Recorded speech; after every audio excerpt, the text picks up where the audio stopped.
बाबा साहब पता है कौन है? बाबा साहब, बाबा फरीद कौन है? आप इन बुजुर्गों से पूछें, ये जो सब बुजुर्ग लोग बैठे हैं इनसे पूछें कि जब तक पीर नहीं मिलता आदमी वली जल्दी से नहीं बनता। बाबा साहब की अभी दाढ़ी भी नहीं निकली थी चेहरे की, अभी दाढ़ी भी नहीं, पढ़ते थे गालिबन कुदूरी तक ही पड़ा था, अभी तक कुदूरी तक पड़ा था, अभी चेहरे पे दाढ़ी के बाल भी नहीं आए थे। शौक पैदा हो गया, दोस्तों ने कहा मुरीद होना मुरीद होना मुरीद। तो पहले तरीका यह था कि मुरीद ढूंढने निकलता था पीर को कि मेरा पीर कौन होगा। उसकी वजह यह है कि जिसको सच्चा पीर मिल जाता है उसको अल्लाह जल्दी मिल जाता है। अगर अल्लाह मिलने की निशानी है तो क्या, जिसको पीर मिल गया सच्चा उसको अल्लाह मिल जाता है जल्दी। तो वो लोग पीर ढूंढते थे कौन पावरफुल शख्सियत है जो पहुंचा सकती है। तो बाबा साहब भी पीर ढूंढने निकले। क्या ढूंढने निकले? पीर ढूंढने निकले। मैं दूसरी तरफ नहीं जाऊंगा क्योंकि मेरी हैसियत नहीं, मैं तालिब इल्म हूं। मैं ये नहीं कहूंगा कि आज मुरीद ढूंढे जाते, ऐसा नहीं कहूंगा क्योंकि हो सकता किसी का दिल दुखे, तो ये बात मैं नहीं कहूंगा, मैं इसको रिजेक्ट करता हूं। लेकिन पीर ढूंढने का मिजाज था पहले, पीर ढूंढने निकलते थे। गौस पाक निकले पीर ढूंढने, गरीब नवाज निकले, मकदूम में सिमना तो सिमनान से चल के पंडवा तक आए पीर ढूंढते ढूंढते। मेरे बाबा साहब सरकार फरीद मिल्लत वद्दीन भी पीर ढूंढने निकले। ढूंढते ढूंढते हिंदुस्तान से इराक तक पहुंचे। कहां तक? इराक तक। और जब इराक पहुंचे तो वहां उस वक्त एक बहुत बड़ी हस्ती सैयदी शेख शहाबुद्दीन उमर सहरवर्दी अपनी खानका की रानाइयां सजाए बैठे थे। और ये कौन है शहाबुद्दीन उमर सहरवर्दी? गौस पाक ने इनसे कहा था शहाबुद्दीन इराक में तेरे बाद कयामत तक तुझ जैसा वली पैदा नहीं हो सकता। ये शेख शहाबुद्दीन उमर सरवर्दी आपकी खानका में पहुंचे, बहुत नाम सुना तो थे भी।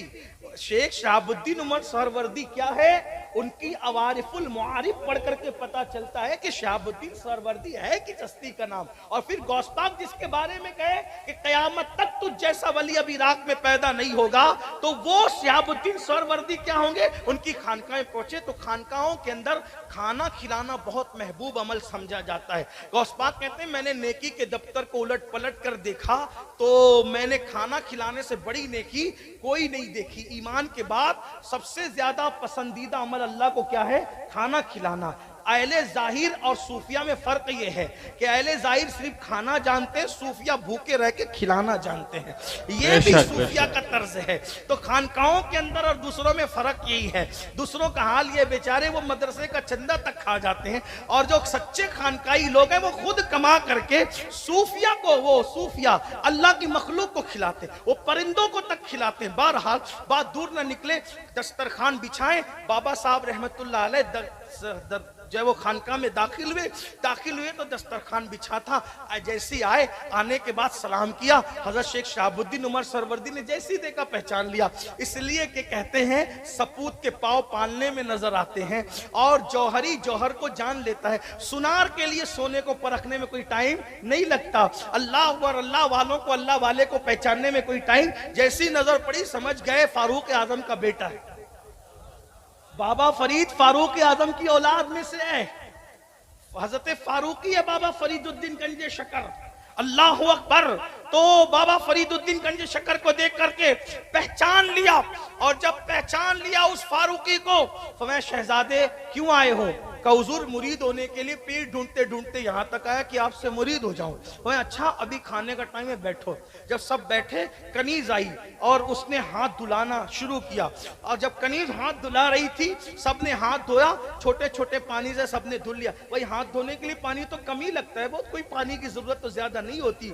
और इस्लाम भी कहता है जितना लगे उतना ही धोया करो, उससे ज्यादा पानी इस्तेमाल न किया करो। दरिया के किनारे भी वुजू करने में एहतियात यह है कि पानी ज़ाय करोगे तो क़यामत के दिन अल्लाह तुमसे सवाल करेगा। लोग ट्रकों पर, नलों पर और गाड़ियों पर आज लिख के लगा रहे पानी बचत कीजिए। मेरे नबी ने 1450 साल पहले पानी की बचत का ऐलान कर दिया। लोगों को जो 1400 साल के बाद समझ में आता है, आमिना का लाल 1450 साल पहले बयान कर दिया। अल्लाह अकबर। तो बहरहाल तो मुसलमानों को पानी की हिफाजत करना चाहिए। बहरहाल तो वो सब ने धोया। जब बाबा साहब की बारी आई, उम्र में सबसे छोटे थे, तो कनीज आखिरी में उनके पास आई। कनीज पर नजर पड़ी, बाबा साहब ने हाथ धुलना शुरू किया। 1 लोटा, 2 लोटा, 3 लोटा, लोटे पे लोटा, लोटे पे लोटा। तो वहां जितने बैठे हुए थे उनमें बहुत अहले जाहिर थे। जब किसी की कोई गलती देखते हैं तो लोग बहुत कम ज़र्फ होते हैं, हजम नहीं कर पाते। हवा के झोंके से दरख्त तो झूलने लगते हैं, पहाड़ नहीं हिला करते। जो वाकई अल्लाह वाला होगा वो छोटे मोटे हादसे पे कोनियां नहीं मारता, अंकियों का इशारा नहीं करता। अल्लाह वाला जानता है कि गलती इंसानों से ही हुआ करती है और अल्लाह वाले इंसानों की गलतियों पे पर्दा डाला करते हैं। अल्लाह उन्हें सिफते सत्तारी का सदका अता करता है वलियों को। अल्लाह अकबर। तो लोगों ने ठनकियां देना शुरू किया। हैसियत देखो शहजादे की, हाथ धोना नहीं आता। इतने बड़े पीर से मुरीद होने के लिए हिंदुस्तान से इराक तक चल करके आ गए। अल्लाह अकबर। ठुनकियां होती रही, कंखियों से इशारे चलते रहे, खाना हो गया। तो अब हाथ धुले तो बहुत मुख्तसर पानी। भाई खाने से पहले कम पानी लगता है कि खाने के बाद कम पानी लगता है? और खाने के बाद तो हाथ भरे होते, खाने से पहले तो नहीं होते। अगर ज्यादा लगना है तो खाने के बाद, लेकिन खाने के बाद कम धुला, खाने से पहले ज्यादा। तो सब लोग हैरान थे। तो हजरत शेख सिहाबुद्दीन उमर सरवर्दी समझ गए शहजादे को मतऊन किया जा रहा है, उसके लिए कंखियां लगाई जा रही है, कोनियां मारी जा रही है, इसके लिए बदगुमान हो रहे लोग। पर्दा उठा के बता दूं आने वाला कौन है। कहा शहजादे तेरा नाम क्या है? मेरा नाम मसूद है। मेरा नाम मसूद है। क्यों आए हो? मुरीद होने के लिए। मुरीद होने आए हो? शहजादे ये बताओ क्या तुम पढ़े लिखे नहीं? कि तालिब इल्म तो हूं। तो तुम्हें हाथ धोने के आदाब नहीं पता? ये तो पहले दूसरे दिन मदरसे में सिखा दिया जाता है या उस्ताद सिखा देता है। तुम्हें हाथ धोने के आदाब नहीं पता? इतना पानी जाया कर दिया। कहा हुजूर कहना नहीं चाहता था, लेकिन पूछ लिया है तो गुस्ताखी की माफी चाहता हूं। गुस्ताखी की माफी चाहता हूं। खानका आपकी है लेकिन तसर्रुफ किसी और का हो गया है, तो माफी चाहता हूं। बताऊं मैंने हाथ क्यों धुले? कहा हुजूर जब हाथ धुलाने के लिए कनीज आई ना, तो मैंने देखा तो उसकी पेशानी पे मेरी नजर पड़ी। उसकी पेशानी पे मैंने उसकी तकदीर पढ़ी, जहन्नमी लिखा हुआ था। मुझे ख्याल आया इतने बड़े पीर की खानका में ऐसे ऐसे उलमा की खिदमत करती है, मशाइख की खिदमत करती है, फिर भी जहन्नम में जाएगी। तो मुझे उस पर तरस आ गया, इतने बड़े पीर की खानका की कनीज जहन्नम में कैसे जाए। तो मैं हाथ नहीं धुल रहा था, मैं तो किसी की तकदीर धुल रहा था। वाह वाह सुभान अल्लाह। नारे तकबीर, नारे रिसालत, नारे रिसालत। निगाहे वली में वो तासीर देखी, बदलती हजारों की तकदीर। बेशक बेशक, वाह वाह। मैं तकदीर धुल रहा, जब तक धुल के चमका न दिया धोता रहा। ये लोगों की नजर का धोखा है। हम पानी नहीं बल्कि किसी की तकदीर जगमगा रहे थे। तब हजरत शेख शहाबुद्दीन ने कहा अरे मुरीद होने से पहले तेरा ये आलम है, तो मुरीद होने के बाद तेरा क्या आलम होगा? इसलिए तेरा हिस्सा मेरे पास नहीं है। जा मेरा भाई दिल्ली में बैठा है, कुतुबुल अख्ताब कुतुबुद्दीन बख्तियार काकी, गरीब नवाज का जानशीन, उसी का मुरीद हो जा। तेरा हिस्सा उसके पास है। तुझ जैसा मुरीद उसी पीर के पास जाना चाहिए और वहां की रहनुमाई की। अब जब बाबा साहब पहुंचे तो भी पीर से वो इश्क की बात, ये इश्क की चली। इश्क करते हो ना अपने बुजुर्गों से, मोहब्बत कर, इश्क किया। तो बाबा साहब के यहाँ पहुंच, बाबा कुतुब के यहाँ पहुंचे तो लोगों को जो पहले से पुराने थे ना, उनको थोड़े से यानी कि क्या कहूं उसको, जो पुराने थे उनको थोड़ी तकलीफ हो गई। हसद बुग़्ज़ वगैरह तो नहीं कह सकता क्योंकि वो पुराने मेरे बाबा कुतुब के मुरीद भी बड़े अजीम थे ना, लेकिन उनको तकलीफ हो गई। तकलीफ होती रहती है। हो गई तकलीफ क्या? ये फरीदुद्दीन, ये मसूद, ये बाबा कुतुब की जबान पे मसूद मसूद मसूद मसूद मसूद फरीद मसूद फरीद मसूद ही रहता है। हम इतने चिल्ले काटे, ये किए वो किए वो किए। लोगों ने बात भी की, हजरत ये फरीद से लोग जलते हैं, मसूद से लोग जलते हैं। बाबा कुतुब ने फरमाया उसको लोग जानते नहीं। ये सब लोग, तवज्जो, जुमले पे तवज्जो, ये सब आबिद लोग हैं। क्या ये जितने खानका में क्या है, बोले थक गए, क्या है? आबिद मतलब इबादत करने, ये सब आबिद लोग हैं। और मेरा फरीद आशिक है, आशिक। सुभान अल्लाह, वाह वाह, माशाअल्लाह, वाह वाह। आबिद बनना आसान है, आशिक अभी भाइयों हम आबिद ही नहीं बने और बोलते हैं हम इश्क करते हैं। अब आप कहेंगे कि आशिक कौन होता है? अब सुने, तो लोगों ने कहा ये कैसा आशिक है, तो कहा हम बता देंगे कैसा आशिक। एक दिन दिल्ली में कड़ाके की सर्दी थी, बिल्कुल सर्दी खतरनाक। अभी भी दिल्ली में सर्दी खतर, कश्मीर में जब बर्फबारी होती है उसका असर दिल्ली पर आ जाता है, बहुत जल्दी आता है, वो करीब है ना दिल्ली। अब बताओ बस्ती होने के बाद इतनी ठंडी होती है दिल्ली में, तो उस दौर में कितनी ठंडी होती होगी, कड़ाके की ठंडी थी। सरकार ने फरीद इधर आओ। जी बाबा साहब, फरमाया जाओ, मुझे आज आग तापना है, ठंडी बहुत है, आग तापना है, आग जाओ, आग लेकर आओ। और रात आधी गुजर चुकी, आज के दौर की तरह आसान नहीं। पीर ने क्या कहा? वो आधी रात के बाद सबके दरवाजे बंद, चूल्हे बंद, खानका का की आग ठंडी। आजकल का मुरीद, मैं तो कहता हूं कि आजकल का मुरीद भी बड़ा अजीब, आप ही वो कह सकता हूं। अगर पीर साहब बोले ना ऐसा कर, तो बोला अरे हजरत अभी ऐसा नहीं, ऐसा है, यानी वो पीर को समझाने लगता है।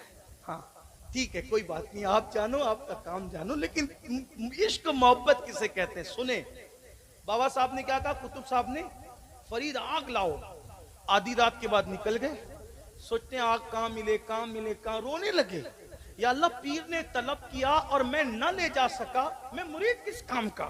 अल्लाह से दुआ की, अल्लाह मेरी मदद कर, और पीर के इस इम्तिहान में मुझे कामयाब। बाबा फरीद के पीछे कुतुब साहब ने एक दूसरा मुरीद भेजा, चेहरे को के कपड़ा डाल के, वो पीछे आग ले लो, आग। खुश हो है, आग कौन बेच रहा है? आग बेचता है कोई? कौन बेच रहा? पीछे मुड़ के देखा, आग बेचने, जी हाँ बेचेंगे, कितने में देंगे? अपनी आंख निकाल के दो, एक आंख दे दो, फिर आग ले जाओ। खुश हो गए, अल्लाह तेरा शुक्र है, बहुत सस्ती मिल गई। पीर के सामने ना फरमान बनकर तो ना जाऊंगा। उससे कहा कि आपके पास कोई छुरी चाकू है? हाँ है। तो निकाला, आंख काटी और आंख काट के रख दी, ले जाओ, सस्ता सौदा है। पीर की नाफरमानी तो न होगी, पीर की बात खाली तो न जाएगी, पीर की बात टाली तो न जाएगी। आंख पे पट्टी बांधी और पट्टी बांध कर खानका में पहुंचे, मुर्शिद आग हाजिर, आग दे दी। आग की तकलीफ आसान थी, लेकिन पट्टी बांधी। इश्क में जो कुर्बानी दी जाती है, न वो जताई जाती है, न वो बताई जाती है, न वो छापी जाती है। वाह वाह। ये जो लोग कहते हैं ना, मैं तहज्जुद भी पढ़ता हूँ और मैं रोजा भी रखता हूँ और मैं इतने पारे पढ़ लेता हूँ, मेरे अजीज हम ताजिर बन गए, आशिक न बन सके। इसलिए कि तिजारत में छपाई होती है, इश्क में छपाई नहीं होती। इश्क में तो छुपाई होती है, यार जाने मैं जानूं और कोई ना जाने। वाह वाह, बहुत बेहतरीन, सुभान अल्लाह। आंख पे कपड़ा बांध लिया, किसी को खबर ना हो, अल्लाह अकबर, और फिर चले गए अपने कमरे में। मुर्शिद को आग की जरूरत क्या थी? सब लोग हैरान थे, हो क्या रहा है, हो क्या रहा है। बहरहाल अल्लाह अकबर, आपसे इतना पूछना चाहता हूँ मुसलमानों, बताओ कुतुबुद्दीन बख्तियार काकी की बात को न टाली न खाली जाने दी। जो पीर की बात की इतनी इज्जत करता हो, वो अपने नबी की बात की कितनी इज्जत करता हो। और अल्लाह अकबर, उन्होंने तो आग मांगी थी, मेरे आका ने फरमाया नमाज मेरी आंखों की ठंडक है। मुसलमानों बताओ, मर के हुजूर को क्या मुंह दिखाओगे? मर के अल्लाह को क्या मुंह दिखाओगे? मर के किस मुंह से कहोगे गौसो ख्वाजा का गुलाम था, चाहने वाला था? नादान, अगर सेठ ने तुझे वार्निंग दे दी कि अगर कल नौकरी पे 6 बजे नहीं आएगा तो नौकरी से निकाल दूंगा, 10,000 रुपए की नौकरी के लिए सुबह 6 बजे उठकर भूखे प्यासे जाते हो। अल्लाह ने तुम्हें रोजाना बुलाना है 5 वक्त, कितना जाते हो? जिसने 10,000 की नौकरी दी उसके लिए इतनी नींदें कुर्बान करते हो, इतनी चापलूसी और चम्मच गिरिया करते हो, इतना लोगों से दुश्मनियां लेते हो, लेकिन जिस अल्लाह ने सब कुछ अता किया उस अल्लाह के लिए क्या क्या किया, बंदे बनो बंदे, याद रखना वरना मर के पछताओगे। रसूलुल्लाह की आंखों को ठंडक नहीं पहुंचाते, मर के पछताओगे। हराम और हलाल में फर्क नहीं करते, मर के पछताओगे। हजरत कुतुबुद्दीन बख्तियार काकी जब सुबह हुई, महफिल सजी तो आपने पूछा, फरीद आंख में कपड़ा क्यों है बेटा, हुआ क्या? तो अब छुपाना है लेकिन झूठ भी नहीं बोलना है। क्या कहा पता है, मुर्शिद आंख आई है। क्या कहा, आंख आई है। तो मुर्शिद ने मुस्कुरा कहा, बेटे आई नहीं है, वो तो सवाई है। यानी वो जो एक थी ना, एक नहीं बल्कि वो तो सवा हो गई है। जब कपड़ा खुला तो बाबा फरीद की वो आंख बहुत बड़ी, यानी कि माथे के एतबार से बड़ी और बहुत खूबसूरत हो चुकी थी। और फिर बाबा कुतुब ने बताया, मैंने कहा था ना आशिक है, मेरी बात खाली न जाए, इसकी खातिर इसने आंख काट करके दे दी। अब आप मुझे बताएं, मुर्शिद से इश्क हो जाए तो बंदा आंख काट कर मुर्शिद की बात पूरी करता है। हमने तो रसूलुल्लाह की किन बातों को माना, थोड़ा घर जाके गौर करना। उर्स में आने वालों सोचना, शादी में डीजे तुम बजाओ, ताश के पत्ते तुम खेलो, नाच गाने तुम करो, सब करने के बाद फिर कहो क्या मैं उनका उम्मती नहीं, क्या मैं उनका आशिक नहीं? ये फैसला तो क़यामत के दिन होगा। हम मक्कारी कर रहे थे या इश्क कर रहे थे? इसलिए कि इश्क वालों का हाल तो ये है कि वो आंख दे करके आग लेते हैं और हम नींद दे करके सजदा नहीं लेना चाहते, नींद दे करके कुरान की तिलावत नहीं करना चाहते। याद रखना, मोहब्बत कहना आसान है, मोहब्बत करना मुश्किल है। इसलिए मेरे अजीज, जो मोहब्बत करेगा उन्हीं के साथ उठाया जाएगा। दुआ करें अल्लाह मुझे आप सबको सच्ची मोहब्बत नसीब फरमाए। गुफ्तगू के दरमियान अगर कोई गलती हो गई तो अल्लाह ताला माफ करे। अस्तगफिरुल्लाह रब्बी इन्ना रब्बी लगफूरुर रहीम व मा अलैना इल्लल बलाग। अस्सलामु अलैकुम व रहमतुल्लाहि व बरकातुहू।